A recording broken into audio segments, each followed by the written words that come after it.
നൽകുന്ന തിരുവചന ഭാഗത്തിന്റെ വലിയ ഒരു ശക്തമായ ഇടപെടലുകളാണ് സങ്കീർത്തനം 91. ഹൃദയമായിട്ട് നമുക്ക് സംരക്ഷണം വെറുതെ കിട്ടുന്നതല്ല, അല്ലെ? വെറുതെ കിട്ടുമോ സംരക്ഷണം? അല്ല, നമുക്കൊരിക്കലും വെറുതെ ഒരു സംരക്ഷണം ഇതുവരെയിട്ട് കിട്ടിയിട്ടില്ല. ഇപ്പൊ നമ്മൾ വിചാരിക്കും നമ്മള് അപകടത്തിൽ നിന്ന് രക്ഷപ്പെട്ടു, അല്ലെങ്കിൽ രോഗത്തിൽ നിന്ന് രക്ഷപ്പെട്ടു, സങ്കടങ്ങളിൽ നിന്ന് രക്ഷപ്പെട്ടു, പലവിധ മാനസികാവസ്ഥകളിൽ നിന്ന് രക്ഷപ്പെട്ടു. ഈ രക്ഷപ്പെടുന്നതൊക്കെ യഥാർത്ഥത്തിൽ നമ്മുടെ ഹൃദയം നോക്കി കാണുന്ന ദൈവത്തിന്റെ കരുണയാണ്, അല്ലെ? അതെ. അപ്പൊ നമ്മള് ഒന്നും അധ്വാനിക്കാതെ ഒന്നും നേടിയെടുക്കുന്നില്ല. നമ്മുടെ ഹൃദയത്തിന്റെ വിശ്വസ്തയുടെ ആത്മാർത്ഥതയുടെയും ഒരു പ്രതിഫലം. അതായത് നമുക്ക് ഈ ലോകം വെച്ച് നീട്ടുന്നതല്ല, അത് ദൈവം വെച്ച് നീട്ടുന്നതാണ്. അത് ഈ ലോകം ഒരിക്കലും അംഗീകരിക്കാത്തതും ദൈവം എപ്പോഴും അംഗീകരിച്ചുകൊണ്ടിരിക്കുന്നതും ബഹുമാനിക്കുന്നതും സ്നേഹിക്കുന്നതുമാണ്. അത് നമുക്ക് ശരിക്കും പറഞ്ഞാൽ ഇവിടെ ഭൂമിയിലായിരിക്കുമ്പോൾ നമ്മളുടെ ജീവിതത്തില് ആത്മീയ രഹസ്യങ്ങളെല്ലാം അവ്യക്തമായിരിക്കുക എന്നുള്ളത് പിശാചിന്റെ ഏറ്റവും വലിയൊരു നേട്ടമാണ്, അല്ലെ? അവന്റെ നേട്ടത്തിലാണ് ഇന്ന് ലോകം മുഴുവനും മുങ്ങി കുളിച്ച് ജീവിക്കുന്നത്. അതിൽ നിന്നും രക്ഷപ്പെട്ട് പുറത്തു ചാടുന്നവരെ പിശാച് എന്ത് ചെയ്യും? ദുർബലമാക്കും, അല്ലെ?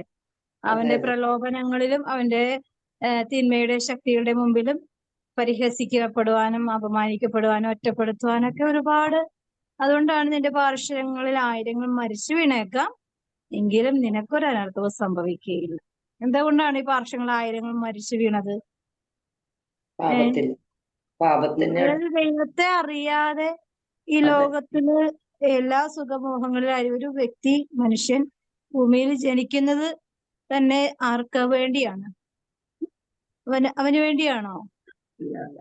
അല്ല, ദൈവത്തിന്റെ മഹത്വത്തെ വെളിപ്പെടുത്താൻ വേണ്ടിയാ, അല്ലെ? നമ്മളെല്ലാവരും ക്രിസ്ത്യാനികൾ പ്രത്യേകിച്ച് പ്രാർത്ഥിക്കുന്ന ഒരു പ്രാർത്ഥനയാണ്, സ്വർഗസ്ഥനായ ഞങ്ങളുടെ പിതാവേ, അങ്ങയുടെ നാമം പൂജിതമാകണമേ, അല്ലെ? ഇത് ആരാ ചെയ്യുന്നത്? ശരിക്കും അവനവന്റെ ഇഷ്ടത്തിനനുസരിച്ചിട്ടാണ് ദൈവത്തിന്റെ നാമം പൂജ്യമായി കരുതാനായിട്ട് അധ്വാനിക്കുന്നത്. അതുകൊണ്ട് എന്താ സംഭവിക്കുന്നത്? പിശാചിന് ഭയങ്കര ഈസിയാണ് അവന്റെ പ്രവർത്തനങ്ങൾ, അവന്റെ അധ്വാനങ്ങൾ പകുതി ചെയ്താൽ മതി, പകുതി നമ്മൾ തന്നെ ചെയ്യുന്നുണ്ട്, അല്ലെ? അപ്പൊ അതുകൊണ്ട് എന്താ, നമ്മൾക്ക് പലപ്പോഴും സംരക്ഷണം കിട്ടുന്നില്ല, ദൈവത്തിന്റെ അനുഗ്രഹം കിട്ടുന്നില്ല, സഹായം കിട്ടുന്നില്ല, ദൈവം എന്റെ പ്രാർത്ഥന കേൾക്കുന്നില്ല. എന്താ കാര്യം? പറയുന്നത് മുഴുവൻ റോങ് ആണ്, നമ്മൾ പ്രാർത്ഥിക്കുന്നതെല്ലാം വിപരീതമാണ് പ്രവർത്തനം, അല്ലെ? അപ്പൊ അതിപ്പോ അതായത് ദൈവം എല്ലാം നമുക്ക്, ദൈവത്തിനറിയാം നമ്മുടെ അജ്ഞത കൊണ്ടാണ്, പക്ഷെ പിശാച് അത് അവസരമായിട്ട് ഉപയോഗിക്കും, അല്ലെ? മനുഷ്യന്റെ അജ്ഞതയാണ് പിശാചിന് ഏറ്റവും നല്ല അവസരങ്ങളായി ഉപയോഗിക്കുന്നത്. അപ്പൊ ഇത് നമ്മൾ തിരിച്ചറിയുമ്പോഴാണ് നമുക്ക് നമ്മളിലുള്ള പ്രൊട്ടക്ഷൻ, അതായത് എന്താണ്, പഴയ നിയമങ്ങളാണ് പുതിയ നിയമങ്ങളിലാണെങ്കിലും ദൈവത്തിന് വേണ്ടി അടിയുറച്ച വിശ്വാസത്തോടുകൂടെ നിൽക്കുന്നവരാരും തന്നെ മരിച്ചാലും ജീവിച്ചിട്ടേ ഉള്ളൂ, അല്ലെ? ഈ ലോകത്തില് ഇന്നും ജീവിക്കുന്നവരും മരിച്ചവരെല്ലാവരും വിശ്വാസികൾ, അതായത് സത്യത്തിന് വേണ്ടി നിലകൊണ്ട ജീവിതങ്ങൾ. ഈശോ പറഞ്ഞ എന്താണ്? ലൂക്കായുടെ സുവിശേഷത്തില് 1-ാം അധ്യായത്തിൽ അവസാന ഭാഗങ്ങളിൽ 68-70 യേശുക്രിസ്തു വിശ്വസിക്കുന്നവൻ മരിച്ചാലും ജീവിക്കും എന്നാ പറയണത്, അല്ലെ? അപ്പൊ അത് വലിയൊരു അനുഗ്രഹത്തിന്റെ പ്രൊട്ടക്ഷനാണ്, അല്ലെ? ഈ മരണം എന്ന് പറയുന്നത് ഒരു അവസാനമല്ല, എന്താണ്? തുടർക്കഥയാണ്. സ്വർഗത്തിൽ നമ്മൾ ജനിച്ചതിന്റെ ദിവസമാണ് ഈ ഭൂമിയിൽ മരിക്കുന്നതിന്റെ ദിവസം. പക്ഷെ ഇന്നെല്ലാ മനുഷ്യരും അങ്ങനെ ചിന്തിക്കുന്നില്ല. അതുകൊണ്ട് എന്താ, മരണം ഭയങ്കരമായ വേദനയും ഭയവും ഉത്കണ്ഠയും ഒക്കെ നമ്മളെ പിടികൂടുക, അല്ലെ? നമ്മൾ എപ്പോഴായാലും പോണമല്ലോ, അല്ലെ? അത് പ്രിപ്പയർഡ് ആയിരിക്കുക. അതിന് നമ്മളെ വിളിക്കുന്ന ദിവസം വരെയും ദൈവത്തിന്റെ മുമ്പില് ദൈവിക നന്മയെ അറിയുക, സ്നേഹിക്കുക, അതനുസരിച്ച് ജീവിക്കുക. വലിയ വലിയ പണികളൊന്നും ചെയ്യണ്ട. നമ്മുടെ മനസാക്ഷിയെ, നമ്മുടെ ഉള്ളിലുള്ള ദൈവത്തെ സ്നേഹിച്ച്, അതുകൊണ്ട് എന്താണ്, നമ്മളെ അറിയുന്ന ദൈവത്തെ നമ്മൾ അറിഞ്ഞു കഴിഞ്ഞാൽ നമുക്ക് പാപം ചെയ്യാൻ പറ്റില്ല, അല്ലേ? പറ്റൂ? നമ്മളെ അറിയുന്ന ദൈവത്തെ നമുക്ക് നമ്മളെ ദൈവത്തെ നന്നായിട്ട് അറിയാം. അതിന്റെ ഒരു 5%, 2% മാത്രമേ ദൈവത്തെ അറിയാൻ ദൈവം ആഗ്രഹിക്കുന്നുള്ളൂ. ബാക്കിയൊന്നും നമുക്ക് പറ്റില്ല. നമുക്ക് അത്ര തന്നെ അറിയുക എന്ന് പറഞ്ഞത് അതുപോലെ നമുക്ക് ഒരു സ്നേഹത്തിന്റെ, ഒരു ആത്മാർത്ഥതയുടെ ഒക്കെ പൂർണ്ണത ഉണ്ടെങ്കിൽ 2%, പക്ഷെ ഈശോ പറയണ എന്താണ്? അത് മതി അല്ലെ? ബാക്കി കർത്താവ് നിന്നെ കൊണ്ടാവുന്നത് പോലെ മതി, മുഴുവനും അതെ ചെയ്യണമെന്നില്ല. പക്ഷെ അത് ഈ കടുകുമണി അതിന്റെ ഫുൾഫിൽ ആവുന്നതിന്റെ കാര്യം എന്താണ്? കടുകുമണിയോളം വിശ്വാസം. കടുകുമണി വളരെ ചെറിയൊരു സീഡാണെങ്കിലും അത് ഫുൾഫില്ലാണ് അല്ലെ? ഉള്ളത് ഒരു തുള്ളി വെള്ളമാണെങ്കിൽ ഇപ്പൊ മാതാവിന്റെ സന്ദേശത്തിൽ പറയുന്നുണ്ട്, കടലിലെ മഹാസമുദ്രത്തിലെ ഒരു തുള്ളി ജലകണികയാണ് നീ എന്ന് പറയുന്നുണ്ട്. പക്ഷേ ഈ കണിക മാറ്റി വെച്ച കടല് പൂർണ്ണമാകുന്നില്ല അല്ലെ? അതെ അപ്പൊ അതെ ഈ കണികക്ക് അതിൻ്റെതായ ക്വാളിറ്റിയും പൂർണ്ണതയും ഉണ്ട്. അതുപോലെ തന്നെയാണ് നമ്മൾ ഓരോരുത്തരും. നമ്മൾ മാറി നിന്ന് കഴിഞ്ഞാൽ ദൈവത്തിന്റെ സ്നേഹം, ദൈവത്തിൽ കൂടിയുള്ള സ്നേഹം പൂർണ്ണമാകുന്നില്ല. നമ്മള് അതിനെ തിരസ്കരിച്ച അതും അപൂർണമായ അവസാനം അങ്ങനെ മനുഷ്യര് ദൈവത്തിൽ നിന്ന് അകന്ന് പോകുന്നോറും സ്വർഗത്തിന്റെ അനുഗ്രഹം അപൂർണമായി ഭൂമിയിൽ ഇങ്ങനെ വേവലാതിപ്പെട്ട് ഇങ്ങനെ നടക്കുകയാണ് അല്ലെ? ദൈവത്തിന്റെ അനുഗ്രഹം മനുഷ്യർക്ക് വേണ്ടിയുള്ളതാണ്, മാനവകുലത്തിന് വേണ്ടിയുള്ളത്. നമ്മൾ തിരസ്കരിച്ചു കഴിഞ്ഞാൽ നമുക്ക് എന്ത് പറ്റും? സുരക്ഷിതത്വം കിട്ടില്ല, അപകടം വരും, നിരാശ വരും, ജീവിത പ്രതിസന്ധികൾ വരും. ഇതെല്ലാം കടന്നുപോയവർ തന്നെയാണ് സ്വർഗത്തിൽ നിന്നായിരിക്കുന്നവരെങ്കിൽ അവർ ഭയങ്കരമായ ആനന്ദമാണ് അല്ലെ? ദൈവത്തിന്റെ ആ സ്നേഹത്തിന്റെ പൂർണ്ണതയിൽ ഈ ഭൂമിയിൽ ജീവിക്കുന്നവരും മരിച്ചവരുടെ ഉള്ളിൽ സന്തോഷത്തെക്കാൾ എന്താണുള്ളത്? ഒരു ദൈവിക ആനന്ദമാണ്. അതുകൊണ്ടാണ് നിന്റെ പാർശ്വങ്ങൾ ആയിരങ്ങൾ മരിച്ചു വീണേക്കാം, എങ്കിലും നീ പേടിക്കണ്ട, നിന്നെ പ്രൊട്ടക്ട് ചെയ്യുന്ന ദൈവത്തിന്റെ സ്നേഹത്തിന്റെ ആനന്ദത്തിൽ നീ ആയിരിക്കുക എന്ന് നമ്മളോട് ഈശോ ഓരോ വചനങ്ങൾ കൂടി പ്രൊട്ടക്ഷനെ കുറിച്ചുള്ള വ്യക്തത വേണം. നമുക്ക് ദൈവത്തെ സ്നേഹിച്ചു എന്ന് വിചാരിച്ച് നമ്മൾ ഈ ലോകം നമ്മളെ രണ്ട് കൈ നീട്ടി സ്വീകരിക്കില്ല അല്ലെ? അപകടങ്ങളുടെ നടുവിൽ കൂടിയാണ് നമ്മൾ പോകുന്നത്. ഈ സങ്കീർത്തനത്തിൽ ഒരു സ്ഥലത്ത് പറയുന്നുണ്ടല്ലോ, അത് ഈ കഴിഞ്ഞ ദിവസം വായിച്ചതാണ്, ശത്രുക്കളുടെ മധ്യത്തിൽ കൂടി നീ ജീവിക്കുകയാണ്, ശത്രുക്കളുടെ മധ്യത്തിൽ തന്നെ നീ വസിക്കുകയാണ്. അപ്പൊ എന്താ കാര്യം? അത് ദൈവത്തിന്റെ നിശ്ചയമാണ് അല്ലെ? അതെ അവിടെയാണ് ദൈവിക മഹത്വത്തെ നമ്മളിൽ കൂടി ദൈവം പുറപ്പെടുവിക്കുന്നത്. മോശയുടെ ജീവിതം അതായിരുന്നല്ലോ. എല്ലാവരും ശത്രുവിനെ പോലെയാണ് മോശയെ കരുതിയത്. പക്ഷെ ദൈവത്തിന്റെ മഹത്വം മോശയിൽ കൂടി വെളിപ്പെട്ട് കിട്ടിയത് ഒന്നോ രണ്ടാൾക്കല്ല, ലക്ഷക്കണക്കിന് ആളുകൾക്കാണ്. അപ്പൊ ദൈവത്തിന്റെ കൂടാരത്തിൽ നിന്ന് ഇറങ്ങി പോയാലാണ് നമുക്ക് പിശാചിന്റെ എന്താണ് കളിപ്പാട്ടങ്ങളായി അല്ലെങ്കിൽ നല്ലൊരു ഉപകരണമായി മാറുന്നത്. പക്ഷെ ദൈവത്തിന്റെ കൂടാരത്തിൽ ഇരിക്കുമ്പോൾ അവന് തൊടാൻ പറ്റില്ല. അപ്പൊ ഇത് അതെ നമ്മൾ മനസ്സിലാക്കണം. നമ്മുടെ കൂടാരം ദൈവത്തിന്റെ ഹൃദയത്തില് എന്നും ഉണ്ടായിരിക്കാം. അതൊരിക്കലും ചിലപ്പോൾ അഴുക്കൊക്കെ പറ്റാം. ഇപ്പൊ നമ്മളിപ്പോ വീട് വൃത്തിയാക്കുമ്പോ മാസത്തിലൊരിക്കൽ വൃത്തിയാക്കുന്നതും ഡെയിലി വൃത്തിയാക്കുന്നതും ആഴ്ചയിലൊരിക്കൽ വൃത്തിയാക്കുന്നതും തമ്മിൽ വ്യത്യാസമില്ല. അതുപോലെ തന്നെ നമ്മള് മാലിന്യം കയറി വരും, പക്ഷെ എന്നും അടിച്ച് വൃത്തിയാക്കി ഇടുമ്പോ എന്നും ക്ലീൻ ആയിരിക്കും. ആഴ്ചയിലാണെങ്കിൽ അതുപോലെ, മാസത്തിലാണെങ്കിൽ അതുപോലെ അല്ലെ? അപ്പൊ നമ്മുടെ അതെ ഇഷ്ടമാണ് അതിന്റെയൊക്കെ സ്വാതന്ത്ര്യത്തില് നിലനിർത്തുന്നത്. മറിയത്തിന്റെ സ്തോത്രഗീതം വായിക്കുക. ത്രേസി പൗലോസ് വായിക്കുക.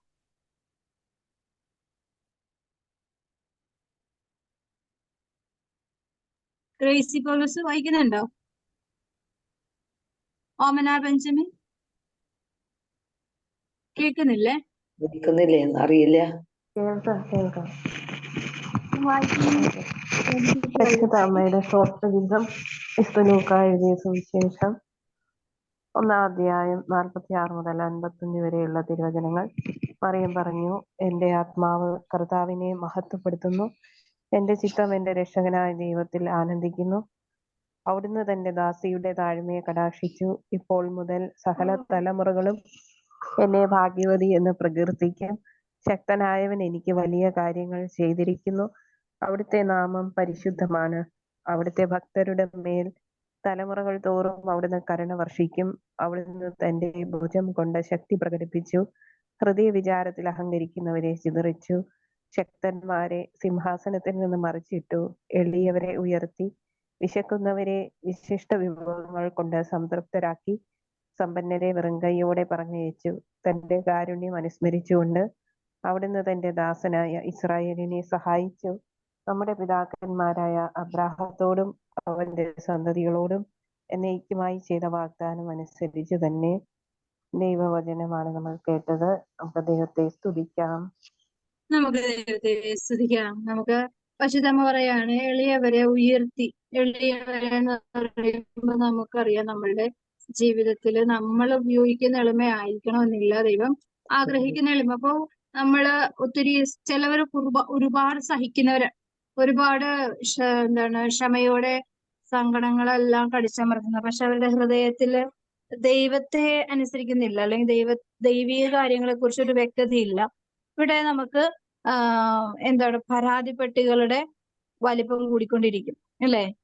അതെ ഒരുപാട് സഹിക്കുന്നുണ്ടെങ്കിലും നമുക്ക് പരാതികളും എളിമയുണ്ടെങ്കിലും നമുക്ക് ദൈവത്തിന്റെ മുമ്പിൽ സ്തുതികൾ കൂടും.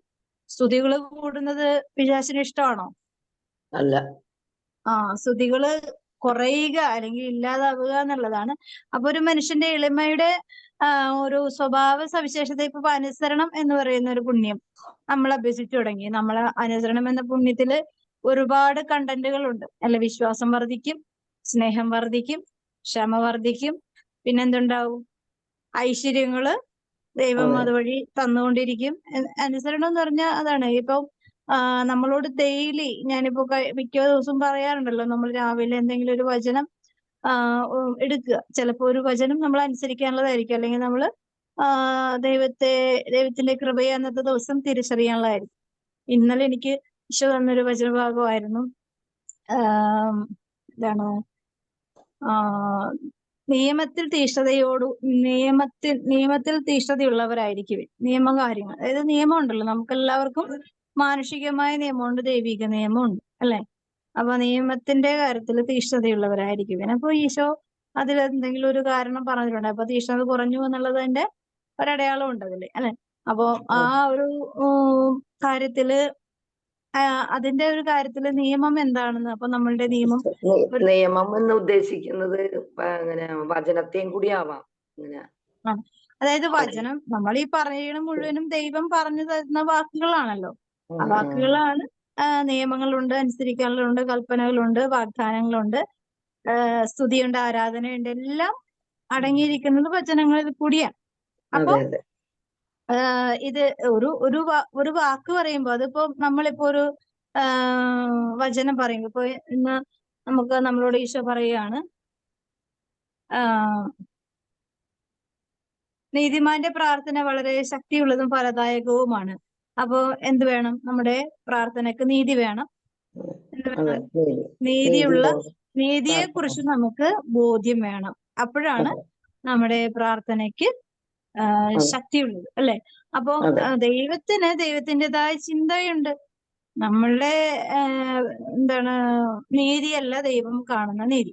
അപ്പോ ദൈവം കാണുന്ന നീതി ചിലപ്പോ നമുക്ക് നീതീകരിക്കപ്പെടണം. അതായത് ദൈവം നമ്മൾ കാണുന്ന കാര്യമല്ല ദൈവം കാണുന്നത്. അതിപ്പോ നമ്മളിപ്പോ ഒരാള് നമ്മളെ നിരന്തരം വേദനിപ്പിച്ചുകൊണ്ടിരിക്കുകയാണ്, പക്ഷെ ദൈവം അയാളോട് ഭയങ്കര സോഫ്റ്റ് ആയിട്ടും നമ്മളോട് ഭയങ്കര വേദനയാണ്. അപ്പൊ നമ്മൾ പക്ഷെ ദൈവത്തോട് ഭയങ്കര സ്നേഹത്തിലിരിക്കണേ.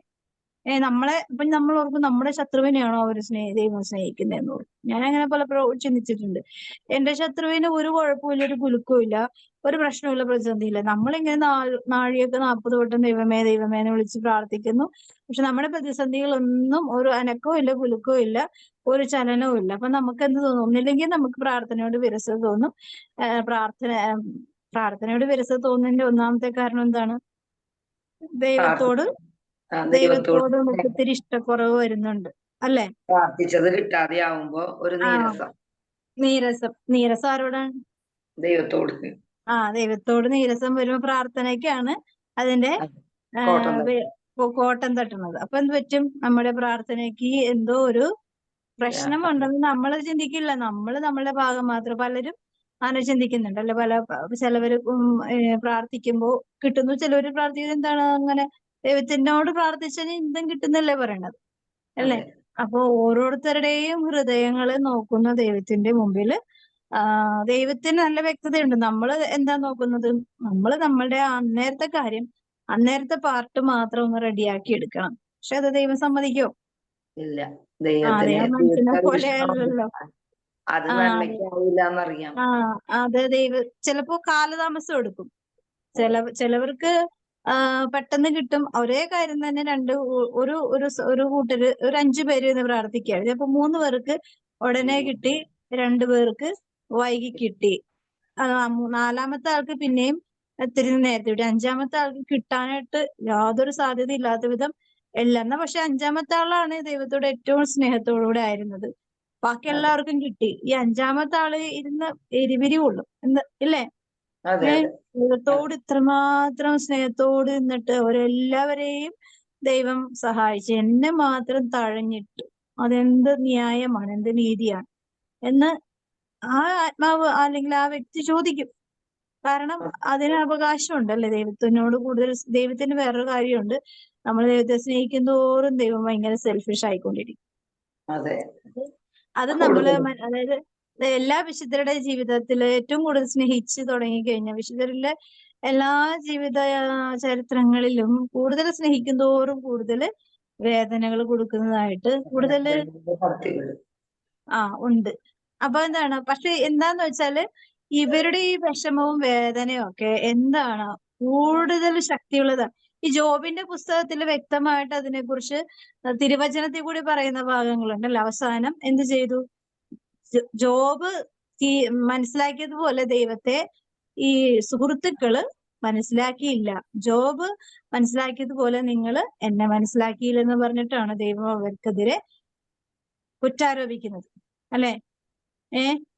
ലാസ്റ്റ് 48 അധ്യായത്തിലാണ് തോന്നുന്നു അവസാന ഭാഗം പറയുന്നത്, ജോബ് എന്നെ മനസ്സിലാക്കിയതുപോലെ നിങ്ങൾ എന്നെ മനസ്സിലാക്കിയില്ല. അവസാനം ഈ സുഹൃത്തുക്കൾക്ക് സഹോദരങ്ങൾക്കെതിരെ ദൈവം തിരിയുമ്പോൾ ജോബിനോട് പറയുന്നത് എന്താണ്? ജോബിനോടും സുഹൃത്തുക്കളോടും പറയുന്നതാണ്, ജോബിന്റെ പ്രാർത്ഥന നീതിയുള്ളതാണ്, അതുകൊണ്ട് ജോബ് ഈ സഹോദരങ്ങൾക്ക് വേണ്ടി ബലിയർപ്പിച്ച് പ്രാർത്ഥിക്കട്ടെ, അല്ലെ?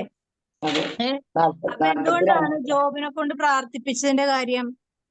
ജോബ് നീതിമാനായതുകൊണ്ട് നീതിമാന്റെ പ്രാർത്ഥന. അതായത് നീതിമാനാണെന്ന് വെറുതെ പറയുന്നതല്ല, ജോബിന്റെ ഹൃദയത്തിന്റെ വ്യാപാരങ്ങളുടെ ഫ്രൂട്ടാണ്, ഫലമാണ് ജോബിനെ നീതീകരിക്കപ്പെടുന്നത്, അല്ലെ? വെറുതെ അല്ലെങ്കിൽ ജോബ് വേണമെങ്കിൽ സഹോദരങ്ങൾ പറഞ്ഞ അല്ലെങ്കിൽ സുഹൃത്തുക്കൾ പറഞ്ഞ പോലെ തന്നെ ചില കൂട്ടുകാരുണ്ടല്ലോ, അപ്പം നീ പ്രാർത്ഥിച്ചിട്ട് ഇത്ര നാളും പ്രാർത്ഥിച്ചിട്ട് നിനക്ക് എന്ത് കിട്ടി എന്ന് പറഞ്ഞ് ഉപദേശിക്കുന്നവരുണ്ട്. ചിലവര് പറയും നിനക്ക് കിട്ടും, ദൈവം ഒരിക്കലും നിന്നെ കൈവിടില്ല, ദൈവം എന്തായാലും ഇച്ചിരി വൈകിയാലും നിന്നെ സഹായിക്കും എന്ന് പറയുന്നവരും ഉണ്ട്, അല്ലേ? രണ്ട് ഉപദേശകരും സുഹൃത്തുക്കളുടെ കൂട്ടത്തിലുണ്ട്, അല്ലേ? അപ്പൊ ഇത് ഏത് സ്വീകരിക്കണമെന്ന് ആര് തീരുമാനിക്കണം? നമ്മൾ ഓരോരുത്തരും മനസ്സിലാക്കി സ്വീകരിക്കുന്നത് വഴിയാണ് നമുക്ക് ദൈവത്തോട് നീതിയുണ്ടോ, സ്നേഹമുണ്ടോ, അല്ലെങ്കിൽ എന്താണ് ആത്മാർത്ഥതയുണ്ടോ, ദൈവം നമ്മൾ ടെസ്റ്റ് ചെയ്യും, അല്ലെ? വിശ്വാസം വർദ്ധിക്കുന്നതനുസരിച്ച് അത് അവിടെ തന്നെ നിൽക്കുകയല്ല, ഉയരങ്ങളിലേക്ക് ഓരോ സ്റ്റെപ്പും കയറി പോകാനായിട്ട് ടെസ്റ്റുകൾക്ക് കുറച്ചുകൂടി ഷാർപ്നെസ് കൂടും, അല്ലെ? വിശ്വാസ പരീക്ഷണങ്ങളിൽ ഇന്നിപ്പോ ഞാനൊരു ചെറിയൊരു ഉറുമ്പ് കടിയാണ് സ്വീകരിച്ചത് ഈശോയെ പ്രതി. നാളെ ഒരു ഉറുമ്പ് കടി ആയിരിക്കില്ല, വേറെ വല്ല അവസ്ഥയായിരിക്കും, അല്ലെ? ഞാൻ ഇന്നലെ ആരാധന വല്ലാർപാടത്ത് പോയിരുന്ന അപ്പൊ അവിടെ പോയിരുന്നപ്പോ തന്നെ എനിക്ക് ഭയങ്കര ചൊറിച്ചില്. ഞാനാണ് ഭയങ്കര ചൂട്, 2 മണി 1:30 ആ സമയത്താണ് ഞാൻ ഇവിടെ നിന്ന് പോയത്. അപ്പോഴാണ് പോകാൻ പറ്റിയത്. അപ്പൊ ഞാൻ ഇങ്ങനെ പോയിരുന്നു. അപ്പൊ ഇന്നലെ ഞാൻ കുറച്ചധികം നേരം ഇരിക്കണം, കുറച്ച് എനിക്ക് ഇഷ്ടം, എന്റെ കൊതി തീരുന്ന പോലെ എനിക്ക് ഇരിക്കാം എന്റെ ഉള്ളിൽ. പക്ഷെ കൊതി തീരെ അവിടെ പോയി കുറച്ചേരം ഇരിക്കുമ്പോഴത്തേനും ഞാൻ ഉറങ്ങിപ്പോകും. പക്ഷെ എങ്കിൽ ഈശോയുടെ മുമ്പിൽ ഇരുന്ന് ഇങ്ങനെ ഉറങ്ങാനായിട്ട് ഒരു അപ്പന്റെ മുമ്പിൽ കുഞ്ഞ് കിടന്ന് ഉറങ്ങുന്ന പോലെ ഞാൻ ഇരുന്ന് അങ്ങോട്ട് ഉറങ്ങും.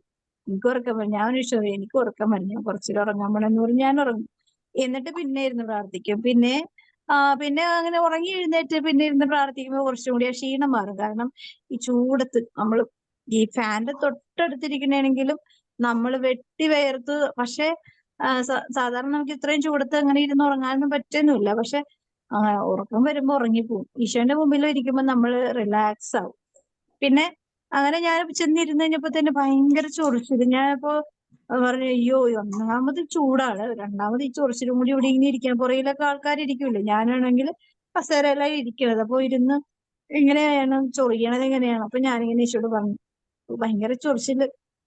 അപ്പോഴാണ് ഞാൻ പെട്ടെന്ന് ഇങ്ങനെ ഓർത്തത്, പണ്ട് ഇതുപോലെ ഒരു ചൊറിച്ചിലൊക്കെ വന്നിട്ട് എന്തോ പിടിച്ച് കടിക്കണായിട്ട് എനിക്ക് തോന്നിയത്. പക്ഷെ ഞാൻ അപ്പൊ തന്നെ പറഞ്ഞു, എന്തായാലും പഠിക്കണില്ല ഈശോയ്ക്ക്, ഈശോയെ സ്തുതി, ഈശോയെ നന്ദി, ഈശോയെ മഹത്താരാധന എന്ന് പറഞ്ഞ് കുറച്ചു നേരം അങ്ങനെ ഒരു 2 മിനിറ്റ് സ്തുതിച്ചുള്ളൂ. പക്ഷെ അപ്പൊ തന്നെ ആ സംഭവം പോയി കിട്ടി.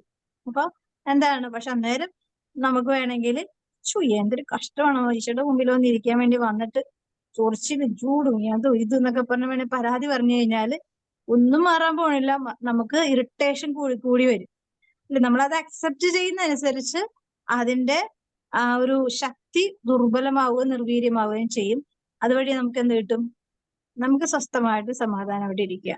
അങ്ങനെ ഞാനിങ്ങനെ കുറെ നേരം ഇരുന്ന് പ്രാർത്ഥിച്ചു. പിന്നെ ഞാൻ വീട്ടിൽ നിന്ന് ഇറങ്ങുമ്പോൾ കുറെ കാര്യങ്ങളൊക്കെ ഓർത്തിട്ടൊക്കെയാണ് പോയത്. പക്ഷെ അവിടെ പോയിരുന്ന് കഴിഞ്ഞാൽ ഞാനിങ്ങനെ ജപമാല മാത്രം ചൊല്ലി ഇരിക്കും. അത് ഞാൻ ഉറക്കത്തിലാണെങ്കിലും കൊന്ത ഇങ്ങനെ ഉരുട്ടി കൊന്തയും ചൊല്ലിക്കും. അപ്പൊ ഞാനിങ്ങനെ ഈശോയോട് പറഞ്ഞു, എനിക്ക് ഇങ്ങനെ ചെല്ലാൻ പറ്റുന്നില്ല. ഞാൻ കുറെ കാര്യങ്ങളായിട്ടാണ് ഇവിടെ വന്നിരിക്കാൻ വന്നത്. പക്ഷെ ഇവിടെ വരുമ്പോ എല്ലാം മറന്നു പോണെയാണല്ലോ ഈശോയെ, എല്ലാം മറന്നുപോയി. പക്ഷെ അന്നേരം ഓർമ്മപ്പെടുത്തുന്ന ചില അത്യാവശ്യ കാര്യങ്ങളൊക്കെ ചിലപ്പോ ആരെങ്കിലും ആ വരുന്ന വഴി എന്തെങ്കിലുമൊക്കെ ആവശ്യപ്പെട്ടതോ അല്ലെങ്കിൽ പെട്ടെന്ന് ഓർമ്മിക്കാൻ. പക്ഷെ അതായത് ഇന്നലെ എന്റെ വെഡിങ് ആനിവേഴ്സറി ആയിരുന്നു. പക്ഷെ എന്റെ ആ കാര്യം പോലും, എന്റെ ജീവിത മേഖലകളെ കുറിച്ച് പോലും എനിക്ക് പറയാൻ എനിക്ക് ഓർമ്മ വന്നില്ല. ഒന്നും പറയാം, ഫുൾ ബ്ലാങ്ക് ആയിരുന്നു. വെറുതെ ഇരുന്ന് ഞങ്ങൾ പ്രാർത്ഥിച്ചു. മറിയത്തിന്റെ മാതാവിന്റെ ആ കരുണയുടെ നാഥയുടെ പുസ്തകത്തിൽ പ്രത്യേകം പറയുന്നുണ്ട്, നീ വെറുതെ ഇരുന്ന് പ്രാർത്ഥിച്ചാൽ മതി അല്ലെ. നമ്മളത് പ്രാർത്ഥിക്കുമ്പോ അവിടെയും, അതായത് നമ്മളെ പ്രാർത്ഥിക്കാൻ സഹായിക്കേണ്ടത് ആരാണ്? ദൈവമാണ്, ദൈവത്തിന്റെ പരിശുദ്ധാത്മാവാണ് അല്ലെ.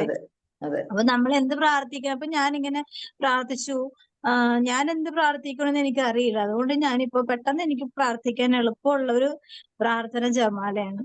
അങ്ങനെ ഞാനിരുന്ന് അങ്ങനെ പ്രാർത്ഥിച്ചു. അപ്പൊ ഞാൻ ഈശോയോട് ഓരോ കാര്യങ്ങള് മനസ്സിലുണ്ടായിരുന്ന, വീട്ടിൽ നിന്ന് ഇറങ്ങിയപ്പോ ഉണ്ടായ കാര്യങ്ങളെല്ലാം ഈശോ മനസ്സിലാക്കി എന്ന പോലെ പുറത്തോട്ട് ഇറങ്ങുന്നതിന് മുമ്പ് ഞാൻ ബൈബിൾ വായിക്കോടെ, മാതാവിന്റെ മുമ്പിൽ ബൈബിൾ ഇരിപ്പുണ്ട്. അതെടുത്ത് വായിച്ചപ്പോ എനിക്ക് ഈശോയുടെ ഉത്തമ ഗീതത്തില് ലാസ്റ്റ് പോർഷൻ, അതായത് മണവാളൻ പറയുന്ന ഒരു നല്ല ഭയങ്കരമായിട്ട് സ്നേഹത്തോടുകൂടെ റെസ്പോണ്ട് ചെയ്യുന്ന ഒരു മണവാളനെ കുറിച്ചുള്ള, മണവാളൻ പറയുന്ന വാക്കാണ്. ഞാൻ ഇതുവരെയായിട്ട് ആ ഭാഗം വായിച്ചിട്ടില്ല. പക്ഷെ ഇന്നലെ എനിക്കത് കിട്ടി. അപ്പൊ എനിക്ക് ഭയങ്കര സന്തോഷമായി.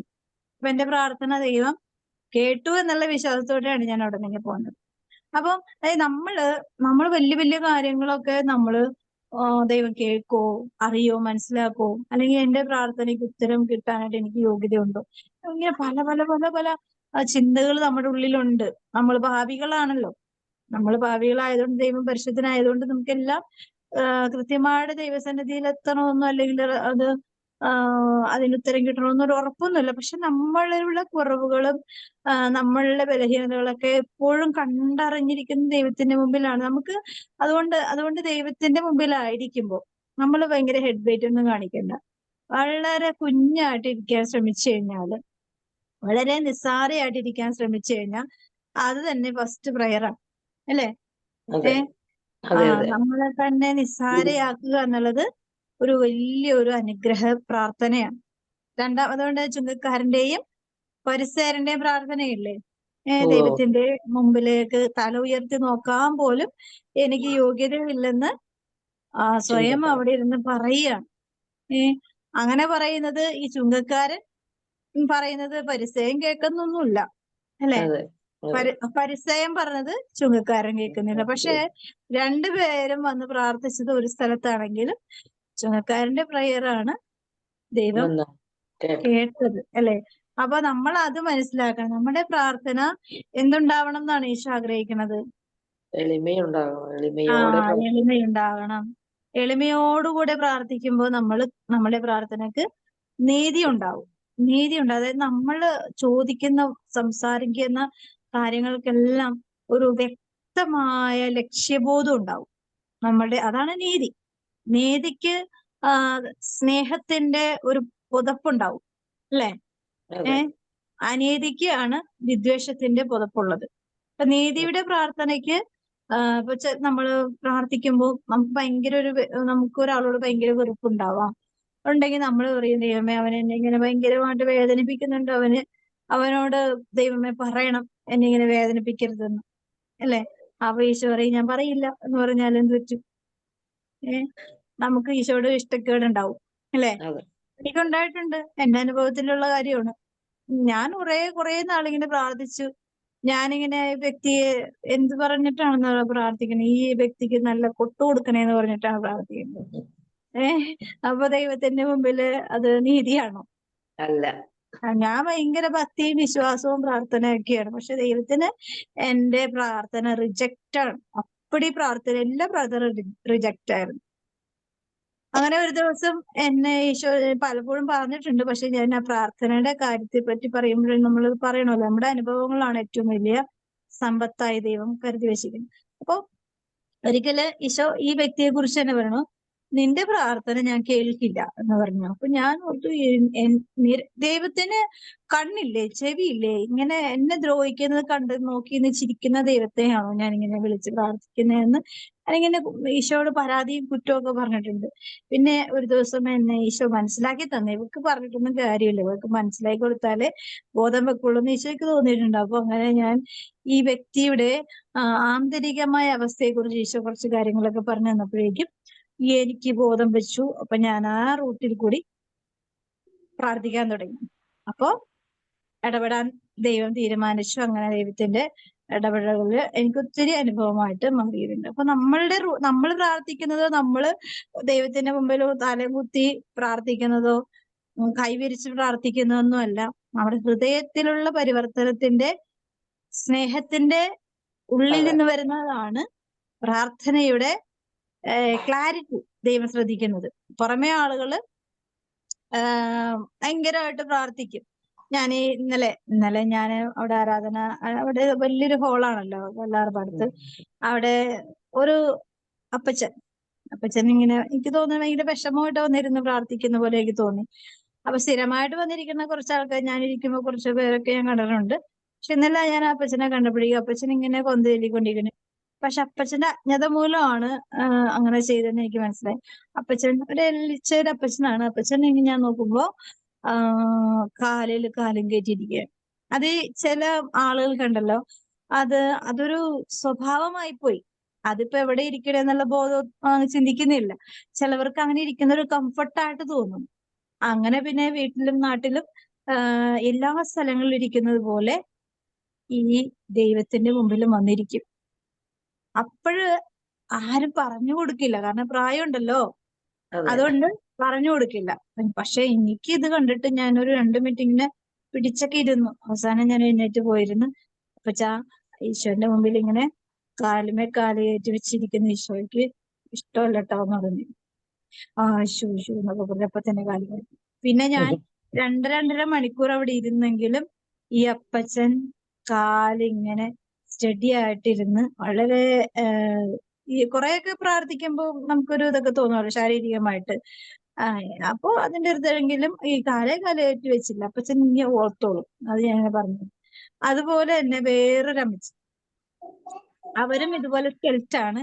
ഈ എല്ലിച്ച ആൾക്കാർക്ക് അങ്ങനെ ഒരു പ്രശ്നമുണ്ട്. ഇങ്ങനെ കാല് ചുള്ളിക്കമ്പ് പോലെ ഇരിക്കുന്ന ആൾക്കാരുടെ കാലത്ത് അങ്ങനെ ഒരു സുഖമാണ് അങ്ങനെ ഇരിക്കാൻ. പക്ഷെ അത് ആയിക്കോട്ടെ, പക്ഷെ ദൈവത്തിന്റെ മുമ്പിൽ ആ സുഖം പ്രദർശിപ്പിച്ചു കഴിഞ്ഞാൽ ഉള്ള സുഖവും കൂടി നഷ്ടപ്പെടും. അപ്പൊ ഈ അമ്മച്ചിനോട് ഞാൻ ഇങ്ങനെ പറഞ്ഞു. അപ്പൊ അവരും അങ്ങനെ ചെയ്തു. അപ്പൊ നമ്മള്, അതായത് നമ്മളുടെ പ്രാർത്ഥന ഒത്തിരി പ്രാർത്ഥിക്കുന്നുണ്ട്. പക്ഷെ നമ്മുടെ മുമ്പില് കാണുന്നതും കേൾക്കുന്നതുമായ അനീതി നമുക്ക് കണ്ടിട്ടും നമ്മളത് ശ്രദ്ധിക്കാതെ പോകുന്നുണ്ടെങ്കിൽ നമ്മുടെ പ്രാർത്ഥന, അന്നത്തെ മുഴുവൻ പ്രാർത്ഥനയും വേസ്റ്റായി പോകാൻ കാരണമാകും. കാരണം എന്താണ്? നമ്മുടെ കൺമുമ്പിൽ കണ്ടു, നമുക്ക് തിരുത്താനുള്ള ഒരു അവസരം ദൈവം തന്നു. അവരെ കേൾക്കാതിരിക്കുകയോ അതൊന്നും ശ്രദ്ധിക്കണ്ട. പക്ഷെ എന്ത് ചെയ്യണം? നമ്മൾ ഭയങ്കര നീതിയോടുകൂടെ പ്രാർത്ഥിച്ചു, നമ്മൾ പെർഫെക്റ്റ് ആണ് എന്ന് വിചാരിച്ചെന്ന് പ്രാർത്ഥിച്ചു. പക്ഷെ നമ്മൾ ഒരാളെ സഹായിക്കുവാൻ നമുക്ക് മനസ്സുണ്ടാകാതെ നമ്മൾ മുഴുവൻ നേരം ഇരുന്ന് പ്രാർത്ഥിച്ച് നമ്മൾ ഇറങ്ങിപ്പോയി.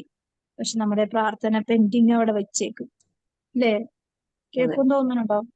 കേൾക്കില്ല. അത് തിരുത്താനുള്ള അവസരം ദൈവം അവർക്ക് വേണ്ടി ദൈവം നമ്മളിൽ കൂടി തന്നിട്ടും നമ്മളത് ഉപയോഗിക്കാതെ പോയത്. അതുകൊണ്ടാണ് എസെക്കിയേൽ 2 ധിക്കാരികളുടെ ഭവനത്തിലേക്കാണ് ഞാൻ എന്നെ ഇടുന്നത്. അവര് ധിക്കാരികളായതുപോലെ നീയും ധിക്കാരിയല്ല, നിന്നെയും തെറിപ്പിക്കുന്നു പറയുന്നു. അല്ലെ? അപ്പൊ നമ്മള് ദൈവത്തിന് മുമ്പില് കൃപ കണ്ടെത്തിയവരാണെങ്കിൽ ദൈവമാണ് നമ്മളെ ഉപയോഗിക്കുന്നെങ്കിൽ കഴിഞ്ഞ ദിവസം പറഞ്ഞില്ലേ, ഞാനാണ് നിങ്ങളെ തിരഞ്ഞെടുത്തിരിക്കുന്നത്, നിങ്ങളല്ല എന്നെ തിരഞ്ഞെടുത്തത്, അല്ലെ? ദൈവത്തെ നമ്മളല്ല ചൂസ് ചെയ്യുന്നത്, ദൈവമാണ് നമ്മളെ. അപ്പൊ അവിടെ നമ്മളിപ്പോ ചെയ്യാൻ പോണത് എല്ലാവർക്കും ഇഷ്ടപ്പെടണമെന്നില്ല.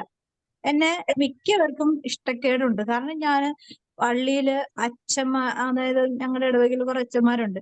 അച്ഛന്മാരുടെ അമ്മമാർക്ക് എന്തോ ഭയങ്കര കൊമ്പ് മുളച്ച പോലെ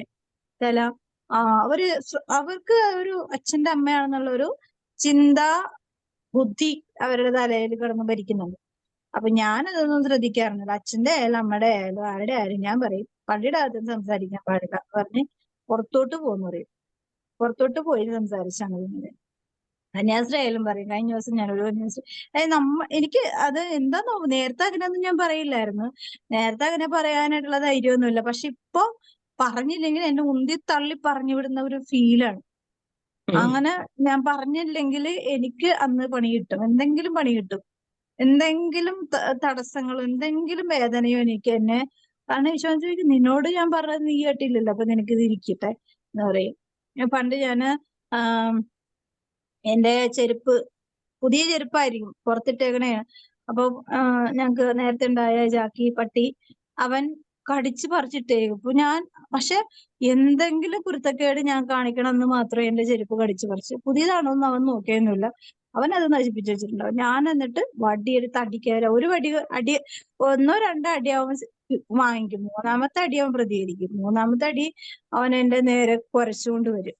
അപ്പൊ എനിക്ക് പേടിയാവും. പിന്നെ 3ാമത്തെ അടി അടിക്കാൻ എനിക്ക് പേടിയാവും. അപ്പൊ എന്നെ ഭയങ്കര ഇഷ്ടമാണ്. പക്ഷെ അവനൊരു ദൈവീകതയുണ്ട്. അതായത് ഞാൻ പണ്ട് ഈ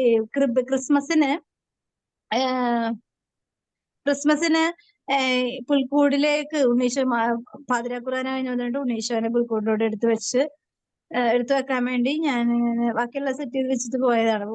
കുർബാന കഴിഞ്ഞിട്ട് വന്ന് വെക്കാന്ന് പറഞ്ഞിട്ട് വെച്ചപ്പോഴേക്കും ഞാൻ ഇങ്ങനെ എടുത്തു വെക്കുമ്പോഴേക്കും ഈ ജാക്കി ഇവൻ എഴുന്നേറ്റ് നിൽക്കുന്നതായിട്ട് ഞാൻ കണ്ടു. അപ്പൊ ഞാൻ വെച്ചാൽ ഉറക്കത്തിന്റെ ഇതിലിങ്ങനെ എഴുന്നേറ്റ് നോക്കണതായിരിക്കും.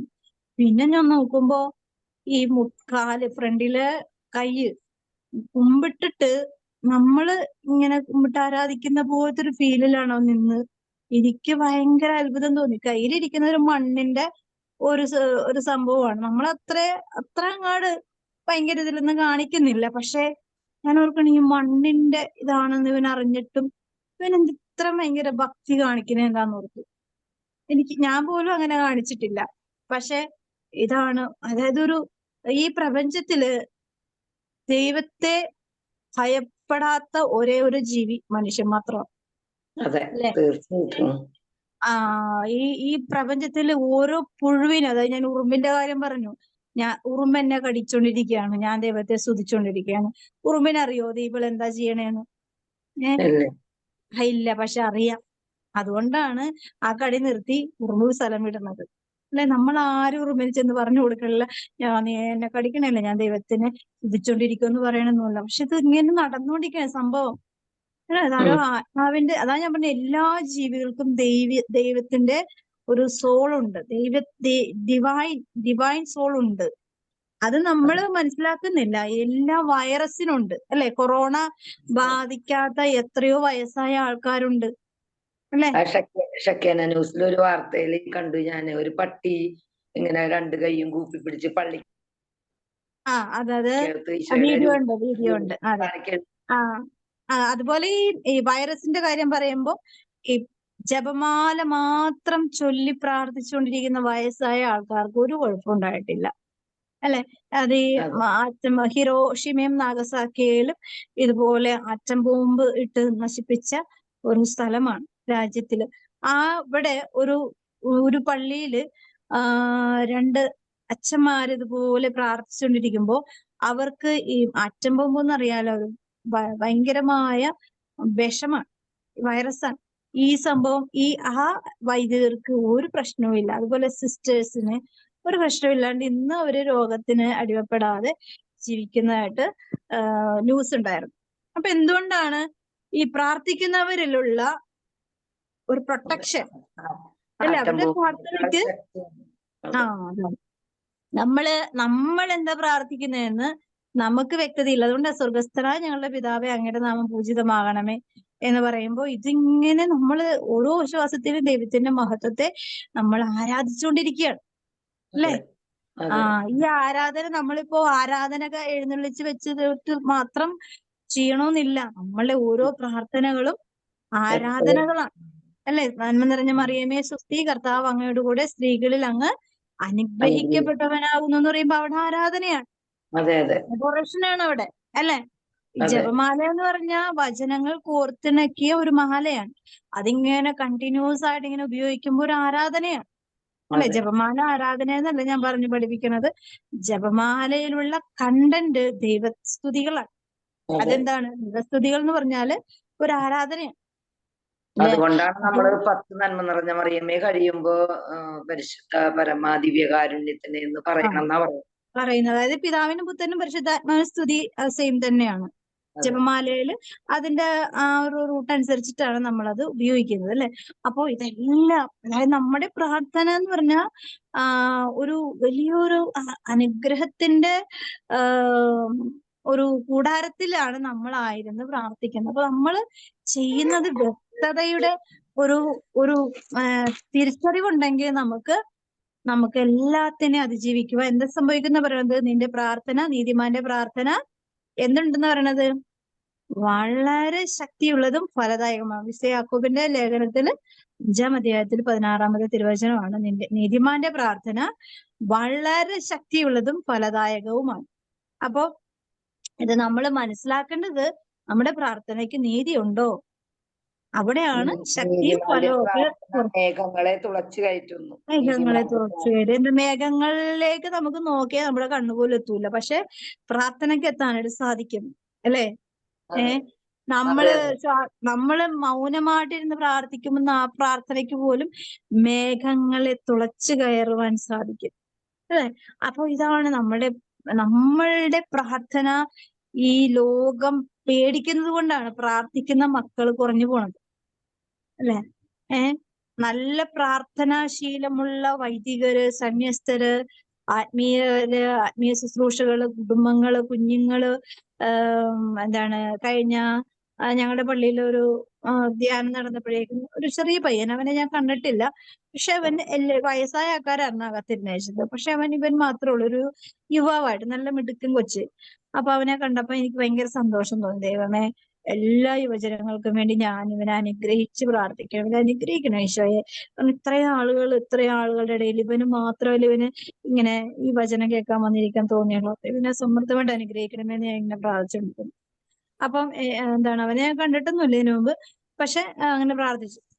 അപ്പോ അവന്റെ ഉള്ളില് ആ ദൈവവുമായിട്ടുള്ള ഒരു സ്നേഹബന്ധം ഉള്ളതുകൊണ്ട് അപ്പൊ അവന്റെ അതായത് നമ്മുടെ ആ ഒരു താല്പര്യം ദൈവത്തോടുള്ള ഒരു താല്പര്യം പ്രാർത്ഥനയാണ്. ദൈവത്തെ ഓർക്കുന്നത് പ്രാർത്ഥനയാണ്. ദൈവത്തെക്കുറിച്ചുള്ള ചിന്തകൾ പ്രാർത്ഥനയാണ്. അങ്ങനെ ഒരുപാട് കാര്യങ്ങൾ നമ്മൾ പ്രാർത്ഥനയാക്കി ഉപയോഗിക്കുമ്പോൾ നമുക്ക് ദൈവിക സംരക്ഷണത്തിന്റെ വലയത്തിനുള്ളില് ആയിരിക്കാനേ പറ്റൂ. പിശാച് നമ്മളെ തോണ്ടാനായിട്ട് വന്ന അടിയാണ് അവിടെ. അടിക്കും, ഇലക്ട്രിക് ഷോക്ക് കിട്ടും അവന് അല്ലെ? അവൻ അടിച്ച് വീഴും. കാരണം എന്താ? പ്രാർത്ഥിക്കുന്നവന്റെ അടുത്തേക്ക് പിശാച് വരാത്തതിന്റെ കാര്യം എന്താണ്? അവന് പേടിയാണ്.